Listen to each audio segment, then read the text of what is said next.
நன்றி அண்ணா. ஒருவரின் அடக்கம் சமூகம் அவரை கீழாக நினைக்கச் செய்யாதா? எல்லோருக்கும் இதில் குழப்பம் உண்டு இனியாள். இது பற்றி அடக்கம் உடைமை அதிகாரத்தில் திருவள்ளுவர் என்ன சொல்கிறார் என்று பார்ப்போம். செறிவறிந்து சீர்மை பயக்கும், அறிவறிந்து ஆற்றின் அடங்க பெறின். இதன் பொருள், அறிய வேண்டியதை அறிந்து அதற்கேற்ப அடக்கத்துடன் ஒருவர் நடந்து கொண்டால் அந்த அடக்கம் நல்லோரால் உணரப்பட்டு அவருக்கு மேன்மையும் பெருமையும் அளிக்கும். சற்று விரிவாக கூறினால், அடக்கம் என்பது ஒரு செயலில் ஈடுபடும் போது மனம், மொழி, மெய் ஆகிய மூன்றும் புலன்கள் தூண்டும் உணர்ச்சிகளுக்கு பயப்படாமல் அறிவின் வழி நின்று செயல்படுவதாகும்.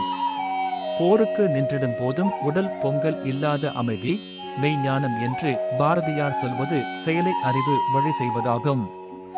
இவ்வாறு அறிவு வழி செய்யப்படும் செயல் ஒருவரை தாழ்வுறச் செய்யாது, மாறாக உயர்ந்த புகழையும் மேன்மையையும் அளிக்கும்.